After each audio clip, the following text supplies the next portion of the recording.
evening, everyone. Welcome to Inside Sports Talk with your host, Johanna-Rosalye. I am joined tonight with my amazing co-host, Ed Cole, alongside our very special and dear friend and special guest, Ed Smith, former two-sport professional athlete, motivational speaker, and radio personality. How are you, Ed? My both Eds, 2 in 1 day. Doing well. Great to be on with you guys. Always great to see you. Sister Joanna, Brother Ed, it's always great to be with you guys. Good evening. Yes. Joanne has the tough part of the day. She has to distinguish between which Ed she's talking to. I know. So how was your guys' weekend? It was a bit like a crazy weekend of sports full of like literal madness and breakdowns, at least for some of us.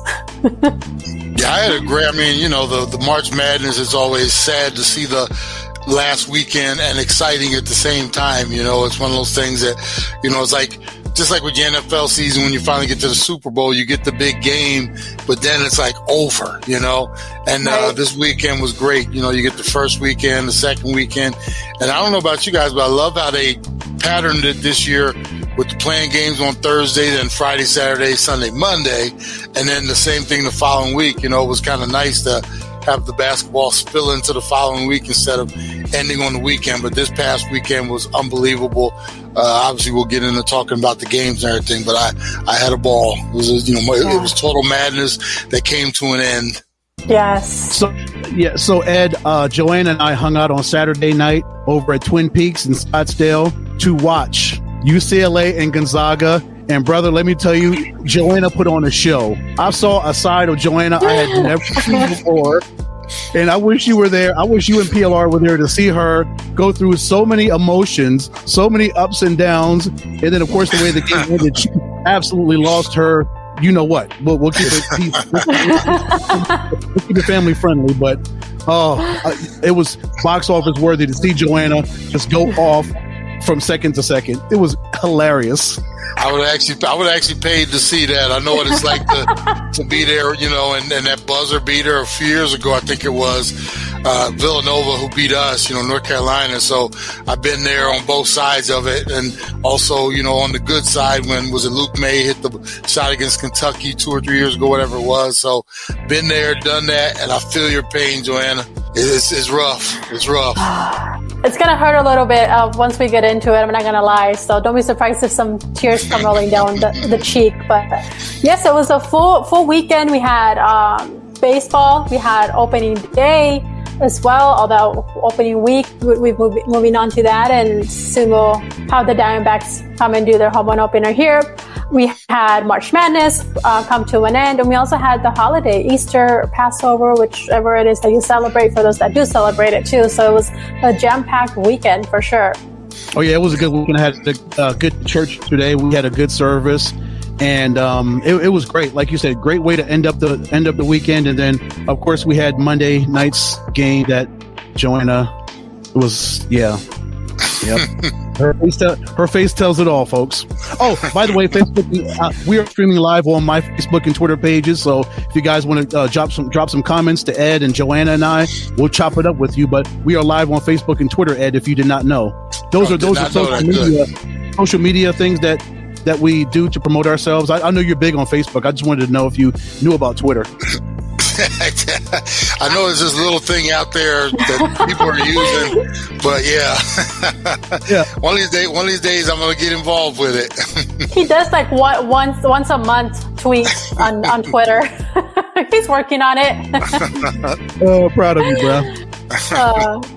But let's go ahead, as much as I'm dreading it, let's go ahead and jump into some March Madness. And before we get into the Last Dance, which we had on Monday night yesterday, let's go ahead and just recap a little bit of the semifinals, because I know we didn't get to touch too much on that, with the game that Ed Cole mentioned a little bit ago, the Gonzaga and UCLA game, which that one was a roller coaster and had me every single emotion you could imagine. That was me. You know Stewie from Family Guy, where he's like walking back and forth and like, going like this. That was me the entire game, Ed. She's not lying. Well, I mean, people don't realize, when you have that much invested in your team, and I mean, I said something to somebody the other day, even after the game or after the game last night, you actually feel exhausted, like you played a game yourself. And, that's just sitting there watching it, but that's how invested you are. That's how much you put into it. And it's all the screaming and the emotions. And, now I'll say this much. Imagine what the players feel like. It's one thing to be sitting watching it with a cold, frosty one and stuff like that. I've been there, done that, but I'm telling you, it is, and that's why sometimes it can drain you, totally drain you. And some of these, like I remember after playing in the Super Bowl and losing, I had to actually just unplug for a week. I had to just get away because my emotions were just so raw. And then, but these players, I mean, they left everything on the court, especially on Saturday. So I can understand, maybe, coming out a little flat on Monday for Gonzaga. But, I mean, you talk about leaving it all out there. They definitely all did. Yeah, definitely. Exactly how I felt. So I can only imagine how you felt after those games, Ed. It all counts, though, Johanna. So, I think next time we're going out. I want an invite. I'm coming out. I want to see that. Definitely, we'll do that.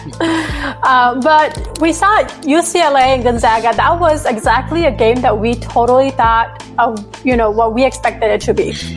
A little bit too close, I will say. But UCLA came out there and, oh my gosh, guys, that was something I was not ready for, I will say.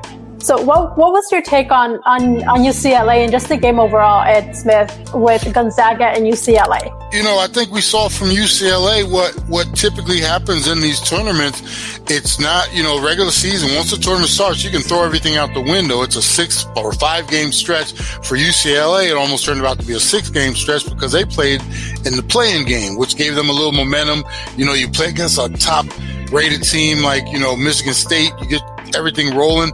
And we saw that they got into this tournament and you couldn't tell them that they were an 11 seed, which I think, sometimes that seeding is overrated, especially with the pandemic and the way the season, a lot of things were thrown out of whack. But those young men, they got out there and, you couldn't, like I said, Gonzaga, they had their hands full from start to finish. And I think it was just watching UCLA play, I was like, wow, these dudes are, the sad thing about college basketball is they're not going to be the same team next year because, you got guys who are graduating. Some are going to leave early, go to the NBA. And, if this was like an NFL team, you'd be like, wow, our future looks so bright. But what they did within this little, short sample, getting into the tournament, like I said, an 11 seed playing game, they gave Gonzaga everything they could handle. And my question is, we might have got cheated out of second overtime. What might have happened? Yes. First, because that first one was so exciting, because UCLA hits the shot 3 and some chains left and they go down, he heaves it up and I'm already getting ready to think, okay, I need my next drink so I can get comfortable here on this couch because we got some more basketball to go and boom, he hits it. Man, I screamed so loud and right now I'm in a little bit of a bad spot, because I need some back surgery coming up. I couldn't move much. I almost fell off the couch. I mean, that one shocked me. And I know that thing hurt, didn't it, bro? Yeah, I mean, like I said, I was getting ready for round 2 and boom, just like that. So, I was almost like a little disappointed because I was thinking to myself, double overtime, here we come. And then it was like, but then the shot was so exciting, it rocked the house. It's like my son was actually here. My son, he's a Gonzaga fan. Boy, he jumped and screamed and ran. And I was just like, I just sat there after the initial scream with my eyes wide open, like, did that really just happen? But sure enough. So that's what the madness is all about, though. And I think if Joanna and I were not in a public place, she would have ran all the way. She would have ran up and down the streets. If we were not in Twin Peaks and she was not trying to be ladylike, Ed, she was not a natural fit. But I think she yelled the loudest when Jalen Suggs hit that 3-pointer. And I saw as soon as they hit that shot, they had 3.3 seconds left. I said, watch, Gonzaga's going to go down there and hit this shot. They've got plenty of time to run down there. And Jalen Suggs went down there, threw that thing up, and he knew it was going to go in. Mark Few said they had practiced that over and over again. Jalen Suggs shooting those half-court shots. So when he let it go, he knew it was gone. He had already ran to the scorer's table, and he knew it was in. That was an incredible ending, and I know that really saved Joanna from so much heartache that she would suffer later. Sorry. Oh my gosh, yes, that was insane. I was not expecting that. I, like you, Ed Smith, I was like, this is it. We're going to double overtime. I don't know if I can handle this. I'm going to have a heart attack. I told Ed. I'm like, you better have 911 on your speed dial right now. Yeah. So, but if the table would not have been in my way, I would have been jumping up and down of that place. But that was surprising. I was not expecting that game winning buzzer shot, but which is, I don't know if you knew, but that's the only one that happened throughout the entire tournament. I was actually going to say that. It was kind of strange because we normally get 2 or 3 throughout the tournament, and this was the one and only that we had a couple. I think there was 1 or 2 that tied a game, but this was the only one that won a game. And what is March without one of those? We all look for it, and it was just so unbelievably, it was timely. It just happened, and I felt. Here's the thing, though: there's a winner. And there's always a loser. And I felt so bad for those young men of UCLA. Yes. Because everything they put into it in the ride, it wasn't like they were like a 2 or 3 seed and everybody's expecting that. When the longer you go with the ride and you keep that, you start believing in that slipper, Cinderella slipper. And they were 11 seed and it's UCLA, so you really can't call them it's not like they were Oral Roberts or something like that, but still, they weren't, they were just a stone's throw away from not even being in the tournament, having to be in a playing game.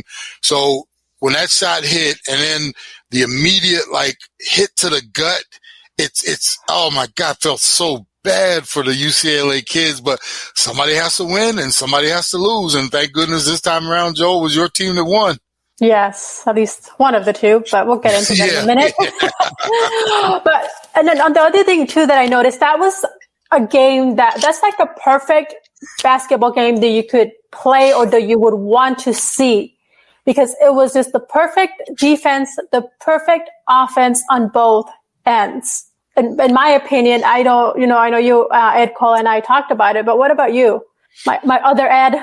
Yeah, I like the styles of the teams. It was different. Gonzaga wanted to get out, get up and down, get up and down. UCLA, their whole thing, and sometimes it was almost to the point where, come on, move. They were slow and methodical. So it was like a contrast to styles, and it was kind of really interesting to watch both of them try to take control of that game. And, like I said, it was one of those things that very UCLA kind of tried to impose their will, slowing the pace and everything. And at some point, you get to a point where like Gonzaga, they could have done a couple different things. They could have came and went out of their character and started doing different things, but they stuck with their game plan. And I think that's why they ended up winning that game. You can tell both of those teams were so well coached. And it was, it was just it was great basketball to watch. It was back and forth. It wasn't sloppy. There was, like I said, the contrasting styles. We had the knockdown drag out. Was at UCLA and Michigan. That one was a little ugly to watch. That was old school, thuggish, on the court. Everybody, it was just. But I love it. Was great. That was great old school basketball. Was it 59? No, 49, 51, whatever the score was. Yeah, 51-49, I believe. Yeah. Yeah, but so it was like I said, this game, the UCLA and Gonzaga. I mean, that one when that one was done, that was one. Joanne, I'm sure you went home and you just threw yourself on your couch, like I said, because you felt like you actually played a doggone game. That was that exciting. Actually, no lie, because after I got home, I think 30 minutes after I got home, I went to bed. I was out in like 5. Yeah. But let's go ahead and move on to emotions that night. Oh gosh, yes, every emotion. But let's go ahead and move on to the Baylor and Houston game. So here's what I saw, and it's going to be like 3 seconds. It was over as soon as it started. Mm-hmm. Houston was not who you had seen throughout the tournament. And what I saw, and it was like they were just going through the motions, and like they were just there, and it wasn't Houston. Some of it was what Baylor imposed on them as well, though. I think, sometimes we watch these teams, and the matchup for me when Baylor was and we'll talk about this coming up even with the Gonzaga game, you